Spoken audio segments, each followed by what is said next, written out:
দেখুন, আজকের ভিডিওতে আমরা আলোচনা করার চেষ্টা করব এইচএসসি পরীক্ষা 2025-এ সমাজকর্ম প্রথম পত্রের প্রশ্নের সমাধান সকল বোর্ড।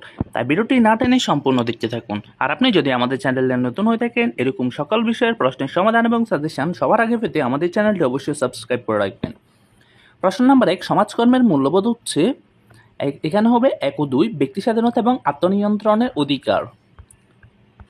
2, সমাজকর্মের বিভিন্ন পদ্ধতির মাধ্যমে সমস্যার সমাধান করা যায়। এটি হচ্ছে 1, 2 ও 3 ব্যক্তির দারিদ্র জনগোষ্ঠীর সমষ্টির। তারপর 3 নাম্বার হচ্ছে ইসরাত বিশ্ববিদ্যালয়ে অনার্স অধ্যয়নরত, তার পঠিত বিষয়টির মূল প্রতিপাদ্য হচ্ছে সমাজগ্রস্ত ব্যক্তির সুপ্ত ক্ষমতার বিকাশ সাধনের মাধ্যমে সমস্যার স্থায়ী সমাধান। ইসরাতের পঠিত বিষয়টি কোনটি? সমাজকর্ম। সমাজকর্ম পেশা হিসাবে পরিপূর্ণতা পায় কোন দেশে? আমেরিকা। নান্দিয়া একটি অনুন্নত গ্রাম, এই গ্রামের অধিকাংশ মানুষ উদ্দীপকে সমাজকর্মের কোন মৌলিক পদ্ধতির ইঙ্গিত রয়েছে? এটি হচ্ছে সমষ্টি সংগঠন। দান্দিয়া একটি অনুন্নত গ্রাম, এই গ্রামের অধিকাংশ মানুষ দরিদ্র, অশিক্ষিত এবং কুসংস্কার। উদ্দীপকে ইঙ্গিতকৃত সমাজকর্মের মৌলিক পদ্ধতির প্রক্রিয়া হলো 1 ও 2 সমষ্টি সম্পদ এবং চাহিদা নিরূপণ করা, কর্মপরিকল্পনা গ্রহণ ও বাস্তবায়ন করে, দুটি হবে। সমষ্টি সংগঠনের মূল কেন্দ্রবিন্দু কি? জনসমষ্টি। 8, সাহায্যার্থী এবং সমাজকর্মীর মধ্যে যে সম্পর্ক গড়ে ওঠে তাকে বলা হয় পেশাগত সম্পর্ক। 9, সমাজকর্ম পেশার বিশ্বজনীন সংগঠন কোনটি? NSW। বিবারিস রিপোর্টের ভিত্তিতে প্রণীত, এটি হচ্ছে জাতীয় বীমা আইন 1946, জাতীয় স্বাস্থ্যসেবা আইন 1946, জাতীয় সাহায্য আইন 1948। 1, 2, 3 সবগুলো হবে। সর্বপ্রথম কোথায় শিল্প বিপ্লব সংগঠিত হয়? ইংল্যান্ডে। সমাজকর্ম হলো এমন একটি সাহায্যকারী পেশা যা হচ্ছে ব্যক্তিকেন্দ্রিক, দলকেন্দ্রিক, সমষ্টিকেন্দ্রিক। 1, 2, 3 তিনটি হবে। কোনটি সমাজকর্মী আচরণ নিয়ন্ত্রকের মানদণ্ড হিসাবে কাজ করে? পেশাগত মূল্যবোধ। 14, উদ্দীপকে ইঙ্গিতকৃত ব্যক্তিদের কাছে কি বলা হয়? পেশা।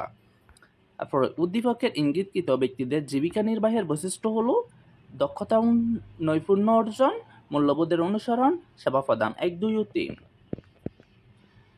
16 নাম্বার, সমাজকর্মকে একটি বলা বিজ্ঞান এবং পেশা হিসাবে অভিহিত করেছেন কে?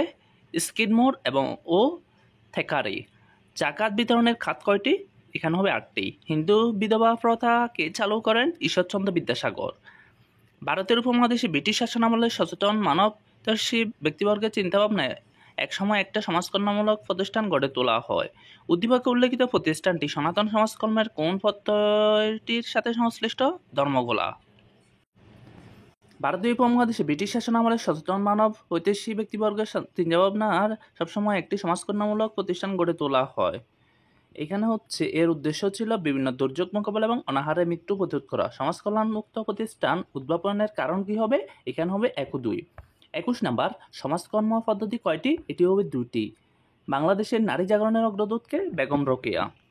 23, উদ্দীপকের প্রশ্নবোধক চিহ্নিত গড় নিচের কোন আইনটি প্রযোজ্য হবে? 1601 সালের দরিদ্র আইন। বিবারিস রিপোর্টের অন্যতম বৈশিষ্ট্য কোনটি হবে? সামাজিক নিরাপত্তায় গুরুত্ব আরোপ।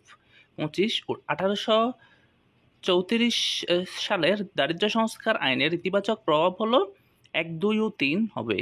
ব্যক্তি সমাজকর্মের উপাদান কয়টি? 5টি। 27, social group work helping process উক্তিটি কার? জি কোনোফেকা। আধুনিক প্রযুক্তির উন্নয়নের ফলে 28-এর উত্তর হবে সমাজকর্ম। 29-এর উত্তর হবে 1, 2 ও 3 মানে ঘ। 30-এর উত্তর হবে 2 ও 3 মানে হচ্ছে গরুর গ।